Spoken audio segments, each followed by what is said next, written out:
Seja muito bem-vindo a mais um episódio do nosso podcast Alta Performance Indo Além do Mercado. E hoje temos um convidado bastante ilustre e também temos um formato bastante interessante. Mas para começar esse papo, estou aqui do meu lado, o economista da casa, Rafael Pérez. Fala, Rafa, beleza? Fala, Sug. Fala, pessoal. Tudo bom?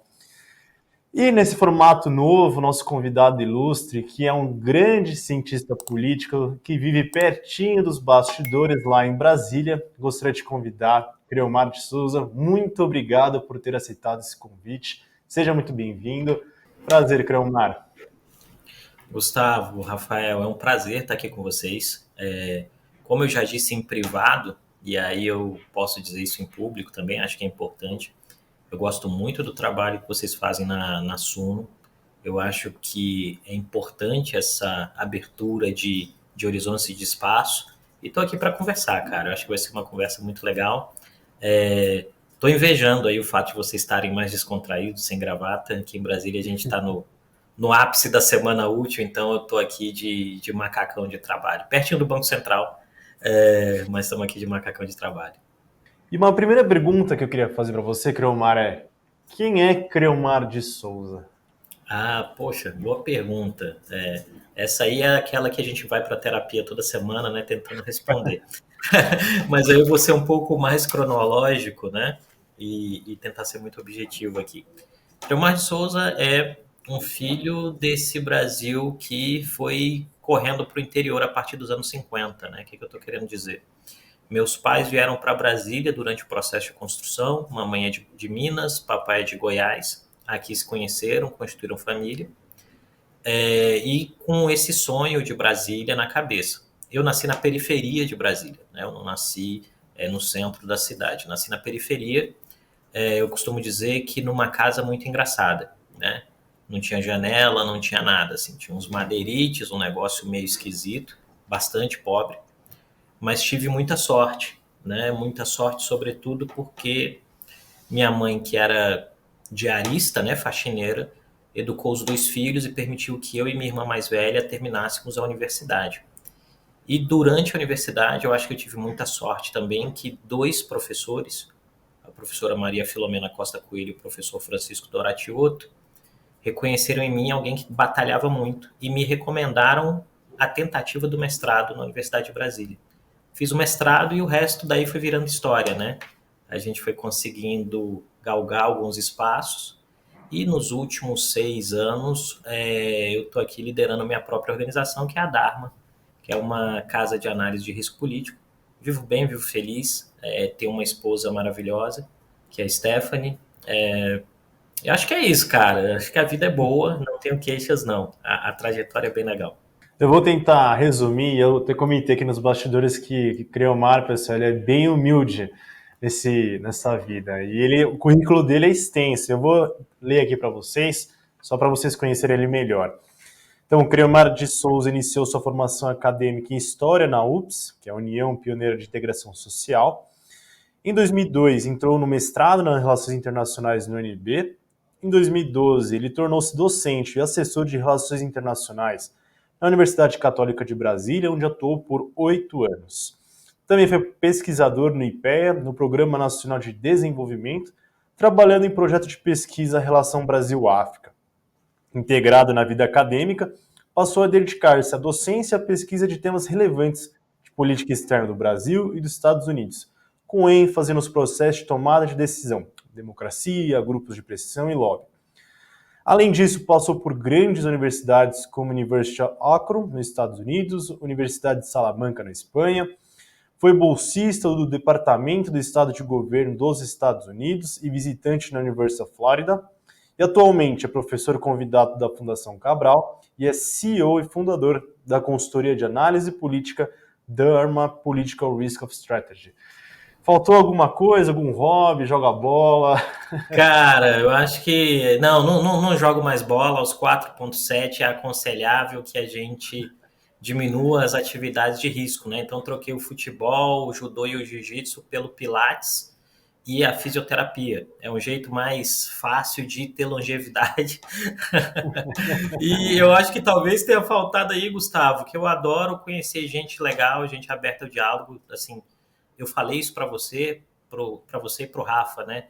Eu gostei da conversa que a gente teve aí quase um ano e pouco atrás e gostei demais do fato de vocês me chamarem para conversar de novo. Então, assim, o Cleomar é um cara que adora uma boa resenha com um cafezinho, conversar com as pessoas sobre temas aleatórios, cinema, mas também conversar sobre essas coisas que fazem o Brasil tão Brasil. E aí, para aquecer, e aí depois a gente entra um pouco mais da parte política do Brasil, eu queria fazer umas perguntas só para a gente aquecer aqui. A sua trajetória de vida, eu acho que ela é muito inspiradora, como você bem trouxe anteriormente. Eu li numa entrevista que você acordava às 5h30, pegava ônibus, voltava para casa meia-noite depois da faculdade, se preparou bastante para o mestrado, né? Eu acho que você comprou um óculos novo, cursou um curso de inglês.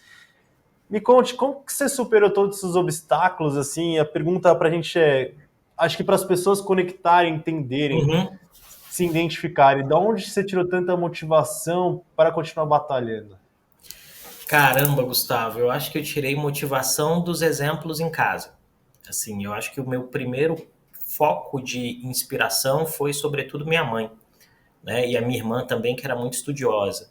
Então, por exemplo, tem uma história muito boa que eu ganhei coisas que aconteciam em Brasília, né? A Aliança Francesa deu uma bolsa de francês para alguns estudantes. E eu ganhei uma bolsa dessa. Só que a escola de francês era a 10 quilômetros da minha casa, mais ou menos, uns 10, 12 quilômetros, e a aula era 7h25 da manhã. Minha mãe acordava comigo todas as terças e quintas, às 5 e pouquinho, me dava café da manhã e caminhava comigo, porque eu tinha 10 anos de idade, né, 11. Ela caminhava comigo esses 10 quilômetros, me deixava lá, saía para fazer alguma faxina, alguma coisa muito rápida, para a gente ter um dinheiro no fim do dia para comer. Estava lá na hora que terminava a aula para me acompanhar no retorno para casa. Então, assim, eu acho que esse tipo de atitude foi dando para mim uma característica que é muito importante na minha vida. Eu sou muito pragmático. Eu gosto de resolver o problema. Eu não tenho, e aqui eu não estou fazendo crítica a ninguém, né? Estou falando da minha própria trajetória. Eu não tenho muita paciência para ficar esperando que alguém venha me socorrer, né? Eu acho que se eu tenho um problema, eu vou ter que tentar resolver esse problema.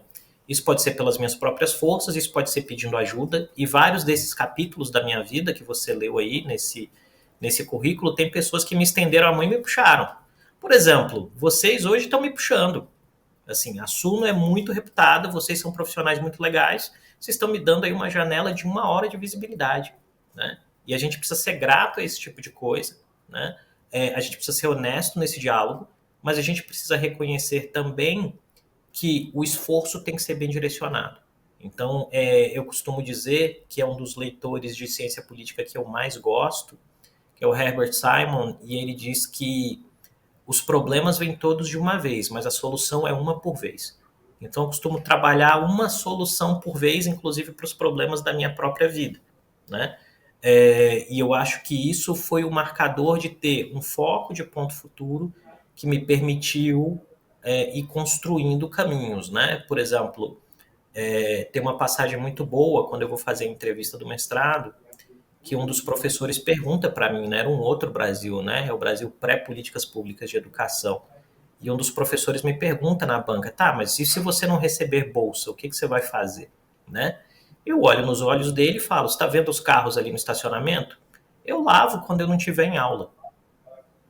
Ele assustou, porque ele não esperava esse tipo de resposta. Um outro professor começou a rir, porque achou fantástico.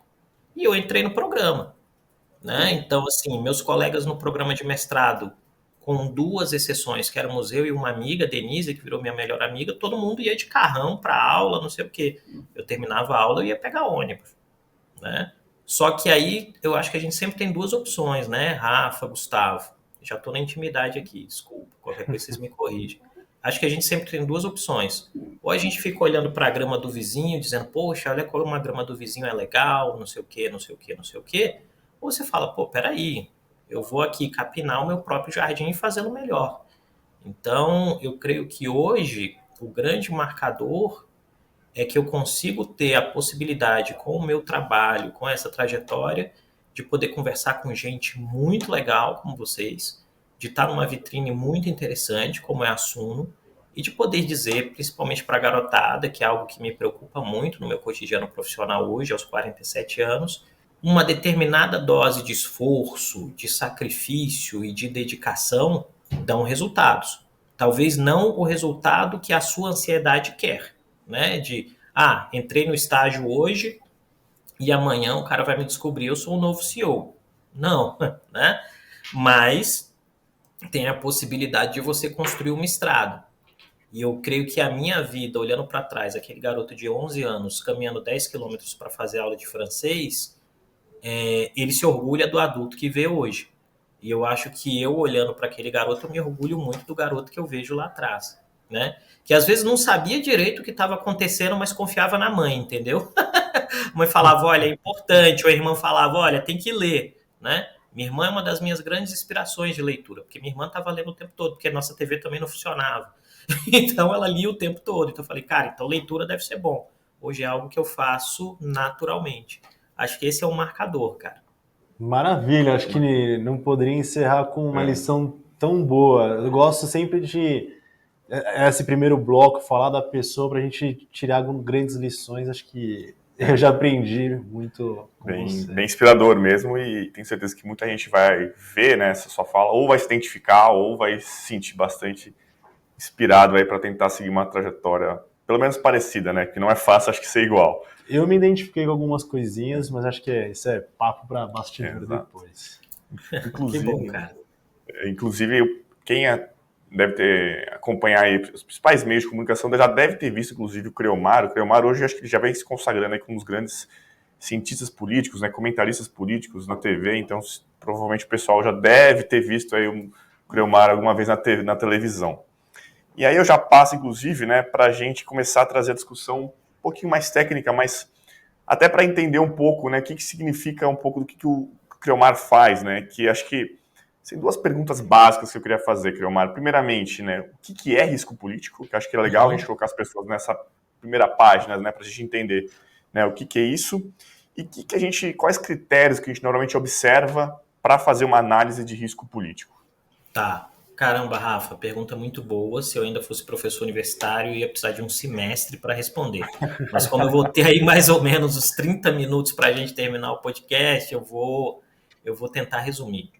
Eu creio que, em termos básicos, quando a gente está falando de risco político, nós estamos falando de um campo da ciência política, né, ou uma ciência que estuda a política, que basicamente está se debruçando sobre um dado em específico, que é como decisões de entes públicos ou omissões de entes públicos podem resultar em uma ameaça para um determinado negócio. E aqui por que eu estou falando ações ou omissões? Vou te dar um exemplo. O Brasil é um país conhecido por, como diria o Malan, ter um passado que não é fixo, né? O passado muda. O Brasil, o passado muda. Isso quer dizer, o governo toma uma decisão e aí uma decisão que estava pacificada em termos jurídicos muda, você vai dormir sem dever nada ao governo em termos de imposto e acorda no outro dia devendo imposto. E isso não é esse governo, é qualquer governo. Isso é uma tendência de longo prazo da história do Brasil, né? Isso são as ações. Então a gente tem que estar de olho nos tomadores de decisão, e aqui eu vou invadindo rapidinho a segunda pergunta, mas depois eu vou nela didaticamente. Você tem que estar de olho nos tomadores de decisão, no que eles falam, em como eles se portam e com quem eles se encontram. E aí tem a questão das omissões. Quando a gente vai nas omissões, é, por exemplo, dizer, vamos supor que eu tenho um cliente que produz caneca, né? Uma caneca como essa aqui. Esse cliente tem aquilo que é carga tombada e que vai para sua fábrica, a porcelana, a tinta, o barro, sei lá, o que compõe uma caneca. E tem o desafio de distribuir essa caneca Brasil afora. Quando você fala de distribuição num país como o Brasil, com índices de criminalidade ou de instabilidade política, você tem aí os componentes de omissão do Estado, que é, tem buraco na estrada? Tem iluminação na estrada? Vai ter PRF na estrada? Tem manifestação na estrada? Como cada uma dessas variáveis afeta o preço final da caneca a ser produzida. Então, quando a gente está falando basicamente aqui na Dharma em específico de análise de risco político, a gente sempre toma 2 cuidados. Um primeiro cuidado é o combate ao viés, tanto consciente quanto inconsciente. Aí a gente pode dizer aí que há, sei lá, pelo menos 12 modelos de vieses aí que são muito bem consolidados pela ciência, né? Do ponto de vista cognitivo e que criam mecanismos para a gente errar. Então, acho que esse é o primeiro elemento. O segundo elemento é, em determinado sentido, conseguir entrar na construção estratégica da relação desse cliente com o todo e, a partir dessa entrada nessa concepção estratégica, poder fazer o aconselhamento. E aí vem um grande dilema, Rafa, quando a gente chega na segunda pergunta, que é: o Brasil, assim como outros países, entrou naquele modelo que na Dharma a gente chama de cristalização da polarização, mas eu vou usar um termo que é mais bem sucedido que o meu do ponto de vista de conhecimento das pessoas, que é o conceito de calcificação de polarização, né? Do Trauma e do Nunes. Todo mundo já leu esse livro. Quem não leu tem que ler esse livro. Em que essa polarização política e o componente afetivo dessa polarização política estão contaminando as organizações públicas e estão contaminando as organizações privadas. Então, você tem um ator privado que está reagindo afetivamente a uma questão política e ele tem o direito de fazer isso. O problema é, e aqui a gente cai num mote que na Dharma nós somos treinados a dizer para os clientes: o viés político te faz pobre. Porque dinheiro gosta de sangue frio. Então, quando você vai olhando os elementos que importam para fazer uma árvore de análise de risco, basicamente você vai ter o quê? Você vai ter que identificar os atores-chave, você vai ter que analisar os componentes de discurso, você vai ter que analisar as interações e uma série de outros elementos que aí, nesse aspecto, eu não vou entrar porque entra muito no que é a própria metodologia da Dharma, o jeito de fazer as coisas, e eu não posso dar a receita do bolo, porque senão não vou conseguir vender bolo para pagar meu boleto. Né? Mas eu acho que esses são elementos interessantes, tá, Rafa? Perfeito, maravilha, acho que deu para entender. Bom, o ponto acho que principal é esse, né? É como as relações sociais elas são impactadas pelas decisões ou omissões de cada agente. Acho que isso que transforma um pouco. E aí você, nessas relações sociais, vocês calculam um risco. Eu acho que esse é um ponto. Isso, basicamente isso. Basicamente isso. Aí você vai ter basicamente, isso aí não é segredo, né? Tanto nós aqui na Dharma, como uma consultoria gringa de análise de risco, ela vai ter os parâmetros para entender 2 coisas, né? Um é identificar, 2 é mitigar, 3 é responder, né? Porque para cada negócio você tem aí determinados tipos de risco que são macro e riscos que são setoriais. Por exemplo, se vocês me permitem aqui, todo esse mercado de aconselhamento financeiro, do qual a Suno faz parte, por exemplo, ele tem 2 tipos de atores, né? Vamos usar o Weber, né? Vamos trabalhar com modelos ideais. Você tem atores que estão perseguindo a melhor performance possível sem tentar induzir o cliente ao erro. E você tem atores que vão buscar a melhor performance possível sem se preocupar por inexperiência ou por avidez ao risco com os impactos disso sobre o cliente. Então, você vai ter sempre um componente de imprevisibilidade, que é natural, porque ninguém prevê o futuro, mas também um componente de erro que pode ser causado por um viés consciente ou por um viés inconsciente. O que a metodologia serve como instrumento, e aqui essa frase não é minha, é do professor Manuel Santos, da Ciência Política da UFMG, é que a metodologia não tem que dizer o que você quer ouvir. A metodologia tem que dizer o que está lá. E aí eu acho que nesse aspecto, o que tem feito a Dharma a cada ano mais robusta e o nosso nível de desengajamento de contratos é muito, muito baixo, é que quem entra não quer sair. Né? Assim, o cara olha e fala, pô, como é que eu vivi sem isso? Né? E o cara não quer ir embora. Por quê? Porque a gente não vai dizer o que o cliente quer ouvir. A gente vai dizer quais são os dados. O cliente, obviamente, essa é a vantagem da democracia, o cliente tem o direito de se negar a aceitar a informação que a gente está dando. O cliente tem o direito de escrutinar como a gente chegou àquela conclusão. O cliente tem o direito, inclusive, de romper o contrato se ele quiser. Né? O fato é que o nível de acerto em determinado sentido dá a nós a garantia de que esse cliente é muito satisfeito com aquilo que ele está recebendo. Boa. Bacana. Como o Brasil não é um país para amadores, né? Acho que o risco político aqui sempre não é alto, né? É verdade. E aí eu queria entrar num ponto já, acho que você tocou numa expressão muito interessante, que é calcificação da política ou cristalização da polarização. Polarização no Brasil continua sendo uma marca forte. Como que você está enxergando esse ambiente político pós-eleições de 2022? Caramba, Gustavo. Me parece a polarização segue forte, né? Mas a polarização segue forte, sobretudo porque você tem um mecanismo de retroalimentação, né?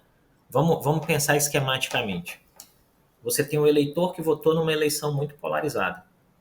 Você tem um ator político, um grupo político que está no governo, que é dependente dessa polarização para se vender como bom, né, para uns e acaba sendo visto como mal para outros. Isso faz com que esse grupo político alimente o outro grupo político, dando material. E esse grupo político que está na oposição também precisa se vender como mal ou como bom. Isso bate na sociedade, criando caldo de cultura e leva a gente para processos eleitorais que são novamente polarizados. Então, assim, você tem um círculo, né, uma mandala de polarização que está gerando, e aí um elemento muito interessante disso, e se você me permitir, eu vou falar de 2 livros aqui, um é a Biografia do Abismo, do Trauman, e o segundo é a Armadilha da Identidade, do Joshua Munk, que escreveu O Povo contra a Democracia, é que, no fim do dia, os 2 grupos polarizados tentam convencer os eleitores de que eles estão fazendo o mundo melhor. E, na verdade, eles estão fazendo o mundo pior. Por quê? Porque é só afetividade. E essa afetividade tira das pessoas a capacidade de entender o impacto de políticas públicas sobre a sua própria vida, né? E aí a gente cai no risco que é mais importante do que uma política pública eficaz é que não seja o outro no poder. Como isso afeta, né, o mundo dos negócios? Afeta o mundo dos negócios porque organizações são geridas por gente. E todos nós que somos gente estamos envolvidos nessa bolha. E isso vai gerando viés e forçando decisão. Né? Eu acho que você ia falar algo, Gustavo. Pode meter. Não, eu ia te fazer a pergunta de $1 milhão aqui. Como que a gente quebra essa retroalimentação? Rapaz, essa não é a pergunta de $1 milhão, essa é a pergunta de $10 milhões. Né? Fácil. Aí, se quiser, contrata a Dharma, é isso para você responder. Não, cara, essa é boa. Obrigado pelo jabá, Gustavo. Vocês são fera. Eu creio que a gente só quebra essa polarização se a gente passar por alguns mecanismos de contrarresto da insanidade. O que eu estou querendo dizer? A gente se criou, para um lado e para o outro, mecanismos de retroalimentação de hostilidade. Né? Então, assim, vamos trabalhar aqui. Se tem um escândalo que envolve A, todo mundo que é apoiador de A não se importa. Mas todo mundo que é apoiador de B fica visceral. Se tem um escândalo envolvendo B, todo mundo que é apoiador de B não se importa. Mas quem é apoiador de A fica visceral. Enquanto nós estivermos fazendo política com as vísceras, o resultado vai ser esse. Né? E aí vem um ponto. Porque eu acho que a gente está preso numa armadilha em que não há uma saída. Porque os principais campos e forças políticas desejam essa polarização. Né? É desejado por esses grupos que se siga nesse ritmo, porque isso impede, de fato, que você tenha outros tipos de discussão. Né? E aí você pega, por exemplo, um dos poucos espaços que ainda não está contaminado totalmente por esse processo, é a discussão fiscal no Brasil, né? Porque a gente discute o fiscal desde que tem a nova Constituição, basicamente. A agenda econômica ainda não é plenamente contaminada, mas ela tem seus momentos também, né? Ela tem seus momentos. Mas hoje, por exemplo, se você for falar de políticas sociais, de políticas de infraestrutura e de outros elementos, o nível de contágio já vai se tornando maior. E à medida que a gente está preso nesse debate polarizado, o país não consegue avançar. E essa talvez seja a grande armadilha. Então, em determinado sentido, eu não vejo uma solução de curto prazo. Para te dar uma resposta objetiva e não parecer que eu estou fugindo da pergunta. No curto prazo, eu não vejo um mecanismo de quebra dessa polarização. Eu acho que isso pode acontecer no médio ou longo prazo, à medida que a sociedade compreenda que esta polarização está gerando mais malefícios do que benefícios. Mais ou menos, gente, aí vocês não vão se lembrar disso, porque vocês são jovens, mas é mais ou menos o que aconteceu no que diz respeito ao controle da inflação, né? O descontrole inflacionário dos anos 70 até os anos 80 é um dos grandes pilares que força a democratização, porque ele dá um atestado de incompetência àquele modelo político do regime autoritário. Vem a democracia e o primeiro governo democrático, que é o José Sarney, fracassa nesse combate à inflação. Fernando Collor é eleito com o discurso de que a inflação é o tigre, eu só tenho uma bala, vou dar um tiro. Ele errou, né? E aí tem inflação, ele perde o poder, degringola tudo. Você tem um grande pacto político das forças da democracia para resolver a inflação. Por quê? Porque se não resolvesse a inflação, ia cair o sistema político, né? E a gente tem a prova disso depois, em passado recente. Eu creio que em algum momento, e aqui talvez uma profecia que eu espero que não seja autorrealizável, eu creio que em algum momento a gente corre um risco muito grande de que uma profusão de políticos que só sabe polarizar, que só sabe ir para o confronto e não consegue pensar política pública, estejam ocupando postos-chave e isso gera um empobrecimento do país. A gente viu isso aqui perto, né? A Argentina empobreceu muito. A Argentina ainda é mais rica que o Brasil. Mas ela empobreceu muito por quê? Porque o debate político entrou numa espiral que foi tornando o país cada vez menos eficaz. Esse talvez seja o risco futuro quando a gente pensa em uma tendência macro de Brasil. Interessante isso. Porque eu ia até comentar, né, que se seria um processo que partiria mais de cima para baixo dos políticos para a sociedade ou da sociedade para os políticos, né? Então, porque, como você falou, a chance maior de acontecer é vir de baixo para cima, porque para os políticos talvez seja mais interessante esse embate, essa polarização, né? Essa que me pareceu, assim. Mas é uma questão complexa, né? Eu acho que é uma questão complexa, Rafa, e se você me permite dizer, eu creio que ele é um processo, eu volto aqui na terminologia de retroalimentação, e eu acho que ele tem um componente novo que é muito daninho no caso do Brasil, que é o impacto das redes sociais baseadas em internet, né, e das redes e da mensageria instantânea na propagação de mensagens que são de ódio, né? Você tem aí que, em determinado sentido, uma direita mais extremada foi pioneira no uso desses mecanismos, e aí a vitória do Bolsonaro em 18, aquele ciclo de 16 a 20, é muito atípico nesse aspecto, em termos de história política brasileira. Mas depois também o outro lado vai aprendendo. E aí a gente tem uma degradação que me parece ser muito importante, e essa é uma variável de risco importante que você vai identificar no Brasil, no Reino Unido, na Polônia, na Hungria, por exemplo, né, para falar de países que estão sendo macetados por essa onda, por essa internacional reacionária, que é a perda de referencial simbólico acerca do que é comunicação oficial, que aconteceu de maneira muito forte durante o governo Bolsonaro. Vamos lembrar aqui que, infelizmente, um cara que era secretário de comunicação fez um cosplay de Goebbels em rede nacional, né? Isso é muito sério.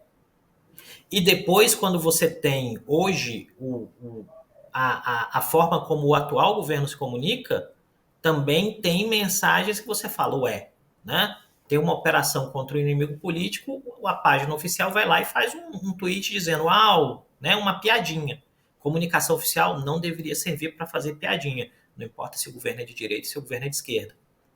Como isso acontece, na hora que você vai fazer a tabulação de variáveis de risco, você coloca lá degradação dos mecanismos de comunicação institucional, degradação do debate público, incapacidade de pensar políticas públicas que resolvam problemas. Porque aí, se vocês me permitem abrir um parêntese, o que é política pública? Política pública é a tentativa de solução de um problema coletivo, é a administração dos commons, né? Então, tem lá um common e você tem que administrar isso. O governo diz, vamos fazer assim. É a história de pouca água para muita vaca. Não dá para uma vaca beber toda a água que quer, mas dá para cada vaca beber um pouquinho. À medida que isso vai degradando, as vacas vão morrer no pasto, né? Então, é basicamente disso que a gente está falando quando a gente está se debruçando num processo de compreensão de variáveis de risco político em uma democracia de média para baixa qualidade como o Brasil, olhando o impacto disso sobre o ambiente de negócios em específico, que a maioria dos nossos clientes é de mundo de negócio. Perfeito. Eu acho que eu ia trazer mais para a questão Segue o jogo, Rafa, do atual governo, né? Porque você falou a questão da polaridade, e aí eu acho que isso conversa bastante com a governabilidade do atual governo, do governo Lula, né?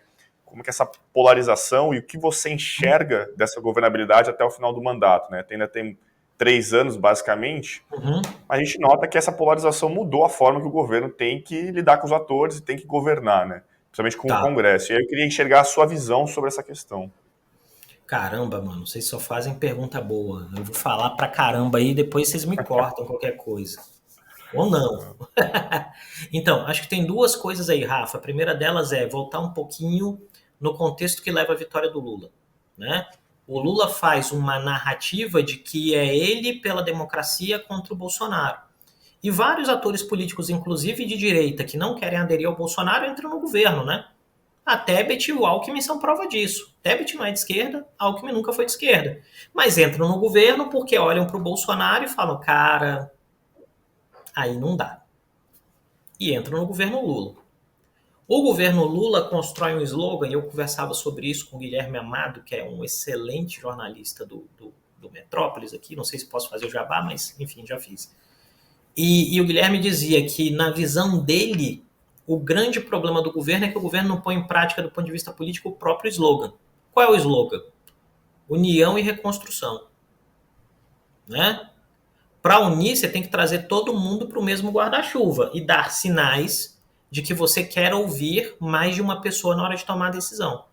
E aí, aqui eu acho que a gente tem que mergulhar nesse núcleo decisório do governo Lula, que é muito fechado e que é muito petista por questões naturais. O PT é um partido orgânico, competitivo, mas não houve até aqui, daquilo que a gente poderia analisar, uma abertura no sentido de entender um componente fundamental para a evitabilidade de risco político e eficiência de organizações empresariais, que é quanto mais gente diferente você tem na tomada de decisão, menos erros você comete. Se você está pensando igual, se todo mundo pensa igual, a possibilidade real disso ser uma decisão ruim é muito alta, né? Por isso que você tem que ter um cara que nasceu na Zona Sul, um cara que nasceu na Zona Norte, uma menina que nasceu na Zona Leste, uma moça que nasceu na Zona Oeste. Quanto mais diversa essa fauna decisória, maior essa capacidade. E aí a gente tem um problema. Quando a gente compara Lula de 2003 com Lula de 2023, não há no entorno do Lula um assessor que tenha a capacidade de entrar no gabinete do presidente e falar: presidente, o senhor falou uma bobagem. Presidente, o senhor errou. Enquanto que você olha em 2003, o Lula tinha pelo menos uns 4, 5 caras que tinham a capacidade de fazer isso. Por quê? Porque vinham na mesma trajetória que ele dentro do partido, né?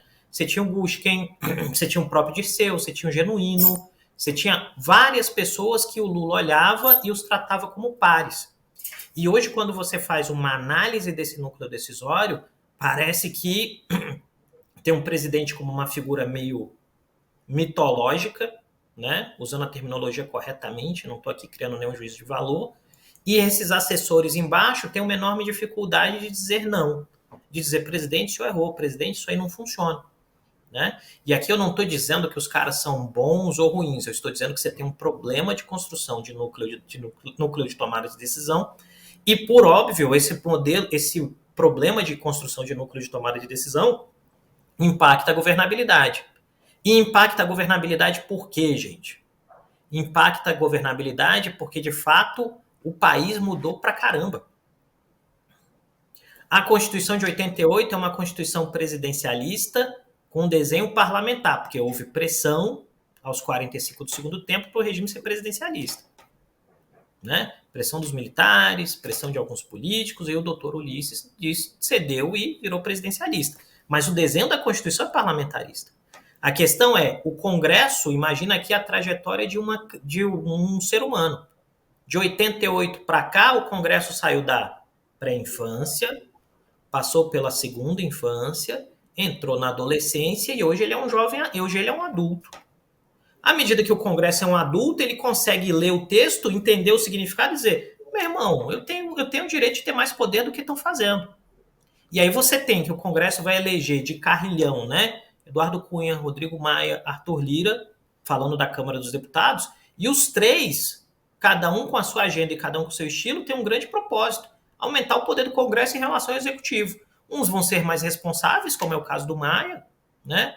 Outros vão ser menos responsáveis, como é o caso do Cunha, e outros vão ser excessivamente pragmáticos, como é o caso do Arthur Lira. Não sei nem se vale a pena usar excessivamente e pragmático na mesma frase, é uma redundância. Apaga isso, fica só pragmático.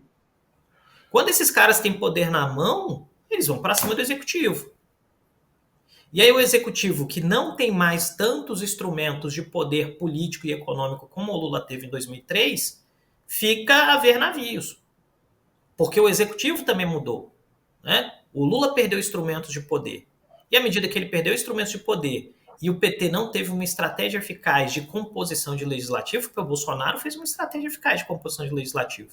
Tem 99 deputados lá que foram eleitos sob a bandeira do Bolsonaro, mais uns 3 do Novo, uns 4 que estão perdidos em outros lugares. Você tem gente pra caramba. O PT não. O PT falhou na construção da federação partidária. O PT falhou em dar suporte para o PSB e para o PDT, é só olhar os números. E aí é muito exíguo. Você vai ter 139, no máximo, deputados que são ali, de fato, do governo. Não dá para ter governabilidade nos moldes de 2003. A governabilidade vai se dar em outros moldes. E aí vem o problema de aconselhamento, faz com que, em determinado sentido, os posicionamentos do chefe do executivo se coloquem dentro de uma lógica que é de pura nostalgia.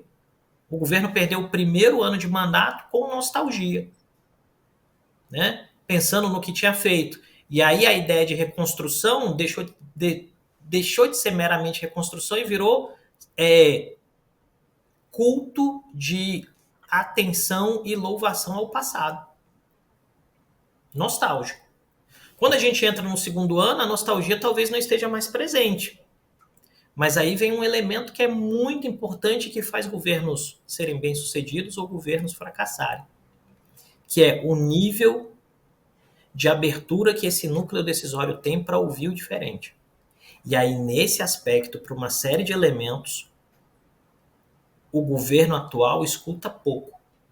E aqui a gente está passando num momento que é meio trágico, né? Porque a gente tem pelo menos aí umas 3 administrações que eram péssimas em ouvir, né? Do mesmo jeito que a gente teve um ciclo muito positivo de Itamar até Lula 2, depois daí a gente tem um ciclo que é bem complicado. São governos que não têm a capacidade de ouvir. E quando você não ouve, você não entende. Ou melhor, você entende limitadamente, que significa dizer o quê? Se eu perguntar para vocês o que tem do outro lado dessa caneca, vocês não sabem, mas vocês podem imaginar e chutar. Mas se eu perguntar para alguém que está olhando a caneca por trás, ele vai ver o que tem na caneca. E governar em regime democrático, que é o único lugar onde dá para você, de fato, fazer uma discussão séria sobre políticas públicas, né? Não tem discussão de política pública em regime autoritário, é entender que você precisa ouvir a sociedade. E aqui, em específico, quando a gente fala disso, o problema não é meramente a comunicação, né? Porque parece que a militância favorável ao governo caiu uma ficha e disse, é comunicação. E aí começa a fulanizar, diz que é o secretário de comunicação que é o problema.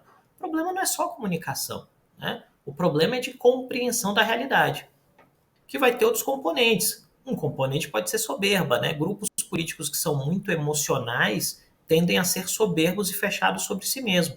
O lulismo é soberbo e fechado sobre si mesmo, o bolsonarismo é soberbo e fechado sobre si mesmo, né?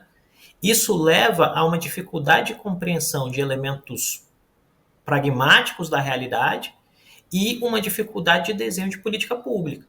E aí a gente tem um segundo ano em que o governo está dragado pela agenda fiscal arrecadatória.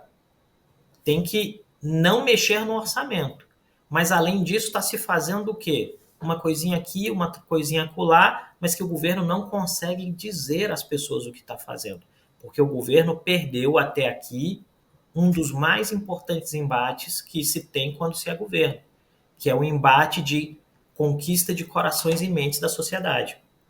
Que, em determinado sentido, é muito semelhante ao que está acontecendo com a administração Biden, tá? Que não fez um mau trabalho em termos econômicos, mas não consegue convencer as pessoas de que o governo é bom. Eu vou até fazer uma pergunta que eu estava até formulando aqui. Esse núcleo duro, vamos dizer assim, em torno do Lula, eu entendo, o que eu enxerguei um pouco no primeiro ano, é que um personagem que conseguiu quebrar ou ter uma voz um pouco mais ativa foi o Haddad. Uhum. E o Haddad, via essa agenda econômica, conseguiu levar para frente, não só por causa do governo, mas eu acho porque o Congresso também queria participar dessa pauta. Se o Congresso não tivesse essa visão de novo arcabouço, reforma tributária, eu acho que dificilmente o governo sozinho ia conseguir levar. Esse balanceamento de poderes, ou até esse jogo de poderes de um Congresso mais de centro-direita e um governo de centro-esquerda, aí cada um pode definir de modo que preferir, mas a gente tem dois espectros políticos. Você acha que a gente vai conseguir colher frutos econômicos até o fim do governo? Ou uma hora o Congresso acho que vai falar mais alto? Olha, eu creio que tem aí. Vou usar a sua alegoria, tá? Você disse que é um governo de centro-esquerda e um Congresso de centro-direita. Eu creio que você vai ter um cone de convergência, né? Um túnel de convergência, assim, onde as agendas se encaixam. No primeiro ano, me pareceu que esse encaixe, você descreveu muito bem, que esse encaixe entre aquilo que o Haddad tinha como visão de futuro e aquilo que o Congresso aceitaria como visão de futuro, sobretudo aqui a gente tem que realçar o papel do presidente Arthur Lira, que fez um bom trabalho pacificando a Câmara para avançar os textos. Eu creio que a gente tem aí possibilidade de aproveitar determinadas macro tendências globais. O que eu estou dizendo? O Lula, no primeiro mandato, conseguiu surfar no boom de commodities da China, né? Isso não vai acontecer de novo. A China está diminuindo a demanda por produtos. Mas não significa dizer que não há outras oportunidades. Por exemplo, o nitrogênio verde é nitrogênio ou hidrogênio verde agora? Hidrogênio. Hidrogênio verde, desculpa. É tanta tabela periódica, né? E a gente já está usando sem estudar química que se confunde. Quando você pega o hidrogênio verde, eu não sou especialista em energia, já ficou óbvio aqui porque eu errei o nome de saída, a gente tem aí um locus de oportunidade que o governo pode aproveitar. A questão é, o governo vai aproveitar? E aí a gente volta nas tendências históricas do Brasil. O Brasil não perde uma oportunidade, perdeu uma oportunidade, não é verdade? Assim, o debate político se perde em discussões. Aonde eu percebo que há um espaço de manobra? Há um espaço de manobra se o governo conseguir convencer os parlamentares, e há muitos parlamentares muito bem preparados, tanto na Câmara como no Senado, que o melhor caminho, o melhor jeito para que os parlamentares tenham recurso para fazer política é com crescimento econômico.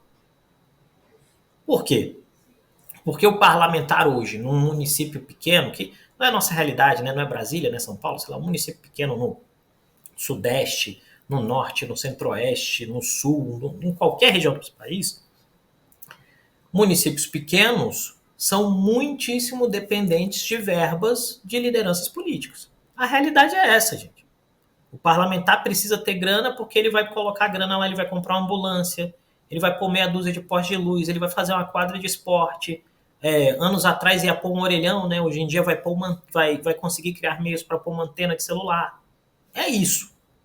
Né? Porque o país é isso, é um país muito grande e muito desigual. Se o ministro Haddad for eficaz do ponto de vista de negociação, e o que a gente vê por aqui é que muitos parlamentares elogiam a forma como o Haddad os trata, mesmo aqueles que estão ali no Instagram, às vezes, falando um negócio na sala fechadinha, eles dizem, não, legal, posso votar, né? É só olhar os números. Se o ministro Haddad conseguir convencer o mundo político de Brasília, o Congresso, de que o melhor jeito para que todo mundo possa fazer política é tendo crescimento econômico, o governo pode acertar algumas coisas. Agora, aí é importante lembrar, Gustavo, este é um governo que tem uma percepção que é diferente do governo anterior em termos daquilo que gera crescimento econômico. Né? Nós temos um governo que, em determinado sentido, é tributário de uma lógica que a gente poderia chamar, em termos de literatura, desenvolvimentistas. Quer dizer, o Estado tem que aportar recursos, o Estado tem que ser um parceiro para que se gere desenvolvimento, numa lógica meio keynesiana mesmo, aí se alguém quiser ir na literatura clássica de economia. E esse é um governo que não vai ter pudor em fazer isso. E o mundo político, tanto a direita quanto a esquerda, quer que tenha verba para o cara colocar lá. Vamos lembrar no governo Bolsonaro, né? Guedes nunca foi desenvolvimentista, mas o dinheiro tinha que correr para os parlamentares fazerem política pública na base. Então, me parece que o grande desafio aqui é o ministro Haddad tem um desafio que é para dentro do governo, que é convencer seus pares de que é importante ter uma determinada estabilidade econômica para gerar crescimento, mas ele tem um desafio para fora, que é convencer a sociedade de que as medidas que ele defende são importantes, porque isso pressiona o Congresso e faz com que você avance e combata, por exemplo, distorções tributárias, que são um problemaço nesse país. E aqui eu vou usar um exemplo histórico de um ministro da Fazenda que fez isso com muita qualidade, né? Porque era professor, que foi Fernando Henrique Cardoso durante o Plano Real. As pessoas podem gostar, as pessoas podem não gostar do Fernando Henrique Cardoso, mas o Plano Real é, antes de tudo, um sucesso de comunicação. Se você buscar, amigo que está nos assistindo, vai lá no YouTube e coloca assim, FHC no programa Silvio Santos.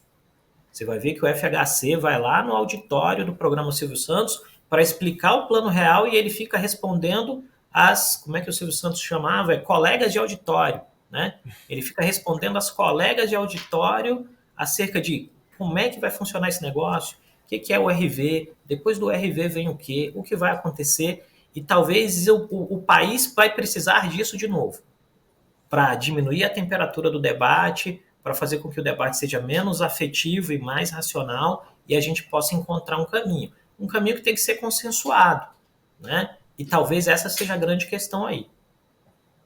Boa. Eu queria fazer uma última pergunta de Brasil, se me permite, Sung, rapidamente, que acho que é mais uma pergunta olhando mais para frente, né?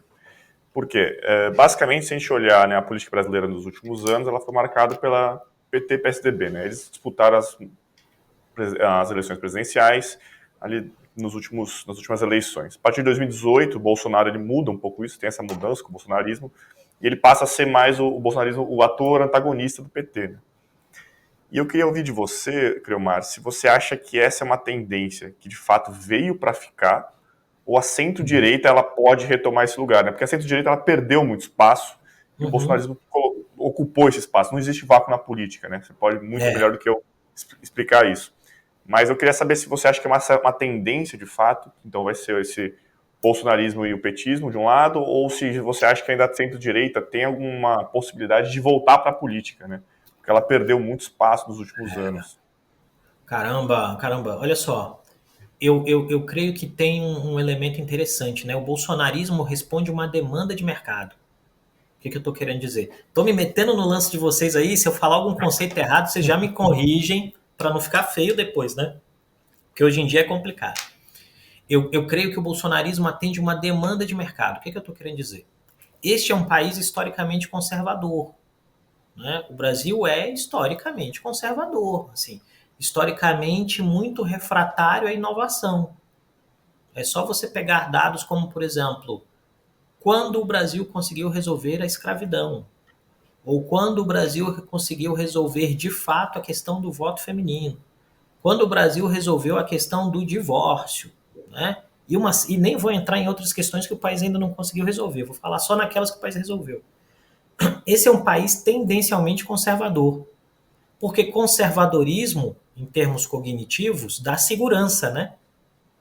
Aquilo que é progressismo, inovador, traz o dilema da insegurança, do medo, né? É muito novo. Isso, em determinado sentido, é quebrado pelo Lula, que é um fenômeno político para além do PT. A pergunta que eu sempre gosto de fazer para provocar as pessoas é: o que vai ser do PT depois do Lula? Né? E aí cada um faz aí suas conclusões. Amiguinhos que vão assistir, se quiserem deixar seu comentário, vai ser divertido, eu prometo voltar para ler. Né? O Lula consegue quebrar esse antagonismo à medida que ele vai clivando para o centro, né? Vê o Lula em 89, debate presidencial no SBT, cheio de papel, uma gravata esgarçada, dizendo que está lá para denunciar o FMI, não sei o quê. Esse Lula quase ganha a eleição, mas perde. O importante é, perde. E o Lula perde até ele conseguir chegar numa mediana, né, por assim dizer, do ponto de vista político.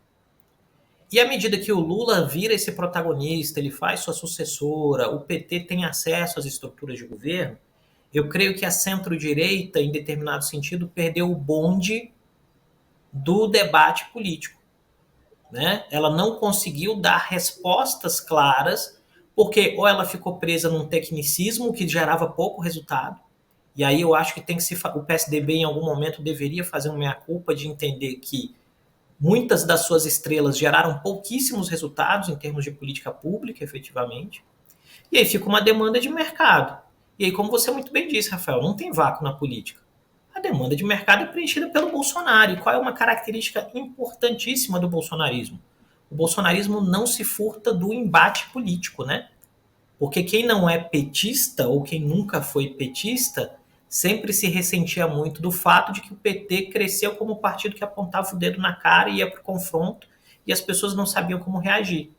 De repente surge o bolsonarismo, que não só mete o dedo na cara também, mas vai para o confronto. E aí as pessoas que são conservadoras se sentem contempladas com a ideia de que, cara, com esse cara aqui eu vou ter estabilidade. Pensa, por exemplo, apesar de todos os pesares, né, apesar de todos os equívocos, o Bolsonaro quase ganhou a eleição. E quase ganhou a eleição por quê? Porque para muita gente as pessoas olhavam para o Lula, as pessoas olhavam para o PT e diziam, cara, não dá. Não dá. Né? E olhava para o Bolsonaro, então, por exemplo, o argumento que eu ouvia muito de pessoas mais pobres que votavam no Bolsonaro, o Bolsonaro tem esse jeitão, mas não é desonesto. E isso virou uma tendência no Brasil, que é um desgaste, e a centro-direita tem parcela de responsabilidade nisso, que é o desgaste do valor simbólico da liderança. Porque quando a liderança que é comprometida com a regra do jogo, se ela não tem a capacidade de entregar resultados e proteger a regra do jogo, as pessoas vão olhar para aquilo e dizer, a regra do jogo não vale de nada, eu prefiro alguém que destrua o sistema. E olha que elemento interessante nisso. O bolsonarismo, em determinado sentido, é antissistêmico. Não precisa nem dizer o que vai colocar no lugar, gente. É só dizer que o que está aí não presta. E aí você foi empurrando a centro-direita para opções difíceis, né? Ou sair do jogo, ou tentar nadar sozinho, ou aderir ao bolsonarismo, ou aderir ao lulismo. E aí a gente está vendo aí, né? Simone Tebet entrou no governo, Alckmin entrou no governo, o prefeito do Rio de Janeiro, que é um cara de centro-direita, vai possivelmente ter uma aliança com o Lula para se candidatar, enquanto que outros pedaços da centro-direita se aposentaram e alguns outros decidiram marchar com o Bolsonaro, né? Que é o caso, por exemplo, do atual prefeito de São Paulo, que foi eleito com Bruno Covas, né, a primeira vez. Então, assim, um perfil outro, né? Então, você tem aí esses elementos que vão salpicando a lógica política, Rafa, e me parece que a centro-direita vai ter que se reinventar e vai ter uma remada muito difícil, porque como está todo mundo muito envolvido emocional e afetivamente, eles vão ter que sentar caso a caso e dizer, olha, é melhor esfriar a cabeça e ser racional. E, além disso, quando eles tiverem os seus laboratórios de gestão, eles vão ter que ser impecáveis. Porque isso arrasta, né? Se ele for impecável, ele consegue ter ali um núcleo de atenção. E aí ser impecável é tomar as melhores decisões, entregar os melhores resultados e ainda vencer a batalha de comunicação. Isso é puxado. Essa ideia de insegurança e segurança, do conservadorismo e progressismo, eu acho interessante também ali no livro do Sérgio Abranches, que é outro cientista político. Sérgio Ele comenta um pouco disso, e aí um elemento que mostra um pouco essa insegurança é que o mundo está mudando muito rápido. Isso. E essa tecnologia que evolui de inteligência artificial, e muitas vezes, não muitas vezes, mas como a demografia brasileira e do mundo está ficando mais velho, há uma questão de proteção social e segurança muito grande. E esse é um elemento, acho que, chave para entender um pouquinho o mundo de hoje. E aí até pegar um ensinamento que eu aprendi hoje aqui, que é a macro tendências. Eu acho que também o Brasil que a gente vive hoje é uma macro tendência mundial. A gente está vendo nos Estados Unidos, na Argentina, acho que com o Milei, essa antissistema de cortes. Eu sei que ele não tinha um plano tão claro, ele falava de regras gerais, mas como que vai colocar em prática, mas era um cara antissistema.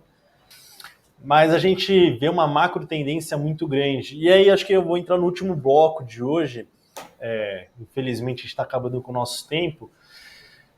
A macro tendência acho que vem muito dos Estados Unidos também.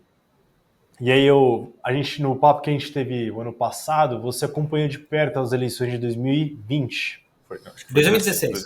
2016, perdão. Como que você está vendo essa macro tendência norte-americana que provavelmente vai ser entre Biden e Trump? Qual que é a narrativa que você espera que vai ser daqui para frente? Cara, eu creio que com o desenho que a gente tem hoje, né,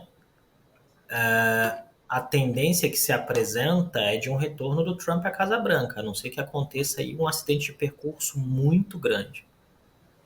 Isso, em determinado sentido, para o Brasil, cria um elemento de pressão, né?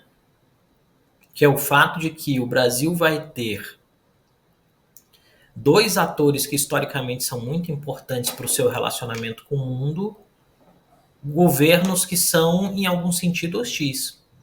Estou dizendo aqui, você vai ter uma determinada hostilidade vinda de Buenos Aires, que tende a crescer com a vitória do Trump, e uma determinada hostilidade vinda dos Estados Unidos. Quando a gente, aqui eu vou usar o termo a que você se referiu, né? Quando a gente olha o mapa das democracias, realmente você tem uma macro tendência de crescimento de uma direita que está fora da centro-direita, né? Uma direita que está mais no extremo do quadrante. E qual é um marcador muito importante dessa direita? É que o discurso vende uma determinada visão de estabilidade ou segurança, né? Por quê? Como vocês muito bem disseram, está tudo mudando muito rápido. E você tem um número crescente de pessoas que não entendem o que está acontecendo. Não acreditam no que eu estou dizendo? Vá a uma agência bancária. Você vai ver pessoas idosas que são estudadas ou que não são estudadas com uma enorme dificuldade. E uns anos atrás você ainda tinha uns jovens de colete com posso ajudar? Hoje em dia não tem nem um jovem de colete mais. Então, se o cara não souber mexer, ele que se exploda. Então, esse processo de modernização, e talvez a gente tenha, eu gosto muito de estudos de futuro, né? Entrei na Fundação Dom Cabral falando de cenários prospectivos e estudos de futuro. Tem um componente muito sério que é o fato de que essa modernização é feita para quem consegue embarcar e quem não consegue embarcar fica pelo caminho. Então, quando você olha o perfil, por exemplo, de votantes do Trump nos Estados Unidos, são as pessoas que estão se sentindo ficando pelo caminho. Como elas estão ficando pelo caminho e Obama, Biden parece não dar ouvidos a elas vão votar no Trump. Não significa dizer que o Trump vai resolver o problema, mas significa dizer que elas vão se sentir contempladas com o fato de que alguém, teoricamente, está preocupado com elas. Isso acontece no Brasil com Bolsonaro, isso acontece na Argentina com Milei, isso acontece agora em Portugal com o Chega fazendo 18% do parlamento. Né? Isso aconteceu no Brexit. E olha que coisa interessante quando você olha o mapa de votação do Brexit. Né? As regiões mais pobres, ou quer dizer, menos globalizadas do Reino Unido, foram as regiões que mais votaram pela saída da União Europeia. Qual a ironia do destino? Várias dessas regiões recebiam recursos para desenvolvimento saídos dos fundos europeus. Então, quando o Reino Unido sai do Brexit, essas regiões param de receber dinheiro. Então, se olha para o Reino Unido hoje, economicamente é muito pior do que quando eles estavam dentro da União Europeia. Mas é óbvio, em um ambiente de polarização e de polarização afetiva, o dado não importa. E esse que é o problema. Quando você ignora o dado, você joga as pessoas, você está se jogando em um limbo ou caminhando para o abismo, né? E aí talvez seja o nosso equívoco. A gente também não está conseguindo, isso é uma coisa que eu me preocupo muito. A gente está falhando em comunicar para as pessoas de que os dados importam, de que as verdades importam, de que efetivamente estudar algo te torna especialista nesse algo e você tem algo a contribuir no debate. A gente está sendo acostumado ou programado para falar para pequenos nichos. E isso faz com que o todo perca. Talvez esse seja um desafio. Para mim, para você, Gustavo, para você, Rafa. Falar fácil para que uma pessoa na rua entenda que uma variável de risco político ou um equívoco do governo faz o preço do pão dela ficar mais caro. Né? Impede que ela compre um computador ou um tablet para o menino poder estudar. Né? Faz com que ela tenha mais despesa lá, porque o programa de livro didático pode ser interrompido por um discurso ideológico saído da cabeça de alguém. Né? Então, esses elementos importam muito. E eu acho que essa última frase resume para mim aquela parte didática, que é o que é risco político. Muitas vezes os nossos vieses na tomada de decisão acabam levando e gerando mais malefícios do que benefícios que a gente hoje não consegue enxergar porque a gente segue viesado.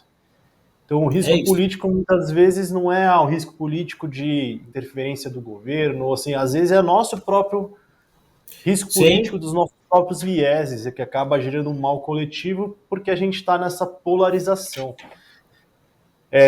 Acho que no nosso dia a dia isso é omissões e decisões que podem gerar efeitos subsequentes que a gente mal imagina.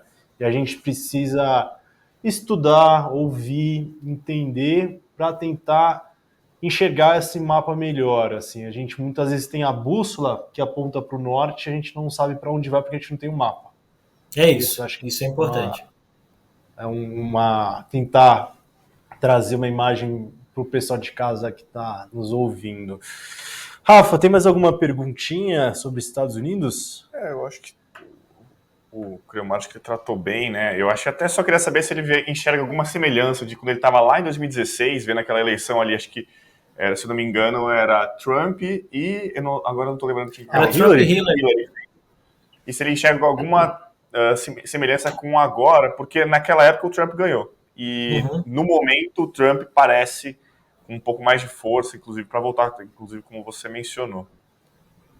Rafa, eu creio que um elemento importante nesses anos que separam a eleição de 16 para a eleição de 24, eu creio que um padrão que se consolidou de maneira muito forte e deixou o discurso ainda mais, vou usar agressivo aqui, mas não no sentido, sem tentar gerar algum juízo de valor, é que esses grupamentos que, vamos dizer, a turma que está se sentindo fora da arca da globalização se tornou mais organizada, mais eficaz e mais tendente ao embate. Isso quer dizer, eles têm posições mais claras, eles têm exatamente o que eles querem de país e o Trump parece ser o cara que consolida isso hoje. Então eles vão dar os votos, lembrando, né, nos Estados Unidos o voto não é obrigatório, me parece que eles vão dar os votos para que ele consiga a vitória. E de outro lado, a administração Biden talvez em algo semelhante daquilo que se passa hoje na administração Lula, com uma enorme dificuldade de comunicar aquilo que resolveu, com uma enorme dificuldade de comunicar às pessoas os ganhos, e um elemento muito importante, né? A oposição americana foi muito eficaz em vender a ideia de que o Biden não goza das suas plenas capacidades mentais, que está idoso demais, não sei o que, blá, blá, blá, blá, blá, blá. E os democratas não conseguiram construir uma reação, que fosse uma candidatura alternativa ou uma própria defesa enfática do presidente. E isso gera uma situação em que você tem, na verdade, dois candidatos que são bastante idosos, mas o eleitorado acha que só um é idoso, o que é um negócio bastante peculiar, né? Tendo visto que a gente está falando de uma das democracias mais antigas do mundo atual, né? Então, eu acho que esses dilemas trazem componentes interessantes de análise. Eu estou tentando enxergar agora, depois do State of Union, que é o discurso que o Biden conseguiu inflamar um pouco os democratas, e eu até vi que ele conseguiu arrecadar, acho que 10 milhões de dólares depois de 24 horas de discurso, se isso se mantém. Aí, como que isso vai se refletir nas pesquisas? Acho que um pouco de atualidade, né? Como que vai desenrolar daqui para frente, se essa narrativa continua ou não. Eu acho que, em específico, o Biden precisa acertar. No State of Union, ele acertou o tom, né? Mas seria dizer, ele precisa acertar o tom toda semana daqui até a eleição. Porque esse é o desafio de quem está numa condição ruim, né? Do ponto de vista de campo eleitoral. Vamos comparar com o que aconteceu em 22 no Brasil, né? Em determinado sentido, a gente pode dizer que o Lula acertou todas as semanas. Enquanto que o Bolsonaro deu umas embananadas de meio de campo em vários momentos críticos. Lembrando, mesmo quando a campanha do Lula errou, achando que todo mundo ia ficar irado com o Bolsonaro pela questão da Covid, e a Covid não foi determinante, mesmo assim o estrago foi pequeno. Enquanto que a campanha do Bolsonaro foi insistindo cada vez mais em falar só para a bolha, achando que a bolha ia resolver, né? Vamos pegar, por exemplo, aqui que é clássico, né? O movimento do Fábio Faria entre os turnos da eleição. Aquilo foi para replicar na bolha. Só que era uma eleição, e aí vem. Sabe onde eu acho que a centro-direita vai resolver muitas questões, Gustavo e Rafa? Naqueles 3% ali que bandeiam de um lado para o outro e decidem a eleição no final. Esses 3, 5% do eleitorado que queriam um perfil Simone Tebet, no fim vão ser um pedaço do eleitorado que vai ser sempre resistente à polarização, resistente a esses outros elementos, e ele vai swingar de um lado para o outro e acabar decidindo eleições, fazendo com que ganhe um cara mais à esquerda, um cara mais à direita, um cara mais progressista, um cara mais reacionário, né? E aí, Gustavo, lê um cara chamado George Lakoff. É um filósofo americano, é meu filósofo contemporâneo favorito, e ele é um cara que gosta muito de tentar entender a cognição do progressismo e a cognição do conservadorismo. Você vai gostar. Eu tenho um livro lá em casa que agora, por pura incapacidade cognitiva, eu não consigo lembrar o nome, mas eu posso te mandar uma foto depois pela mensageria. Mas eu acho que é a mente conservadora, um negócio assim, porque eu teria que lembrar o nome e traduzir, eu não estou conseguindo fazer nenhuma das duas coisas. mas eu te mando o nome depois. É um cara muito bom, tá? Ele é muito bom. Vai te contemplar nesse lance aí. Maravilha. Para a gente encerrar, Rafa, não sei se quer fazer as perguntas mais difíceis do nosso podcast, que já foi bastante de alto nível. Agora a gente costuma fazer aquela pergunta que é a mais complicada, né? Que mais gera... o pessoal fica às vezes mais assustado, que é basicamente uma recomendação de um livro, um filme, legal. Um restaurante e uma música. A gente... Não precisa ser necessariamente sobre política, assim, tem gente que indicou tanto de mercado financeiro, mas para a vida também. Exatamente. Cara, livro, eu gostaria de indicar, já falei muito da Biografia do Abismo, então vou indicar A Armadilha da Identidade, que é do Joshua Munk. Ele fala um pouquinho, eu acho que fez muitos textos sobre a extrema-direita, e agora ele quis entender essa esquerda que caiu na armadilha das identidades. Acho que é um livro muito legal. Nessa não tem como escapar, gente. Tinha que ser um livro sobre política, acho que que é importante. Perfeito. Um filme, velho. Pô, eu gosto de cinemão clássico. Então vou indicar um filme dos anos 50, Doutor Zhivago. Omar Sharif, fantástico. São quase 3 horas de filme, tá, rapaziada? Mas eu recomendo assistir numa TV bem grande com um soundbar bem legal, que é o que eu fiz lá em casa. Foi o único espaço onde eu pude escolher alguma coisa. Hoje em dia é comum filme de 3 horas, né? O Oppenheimer tem Oppenheimer tem 3 horas, mas eu vou no Doutor Zhivago, que é classicão. Boa. Restaurante.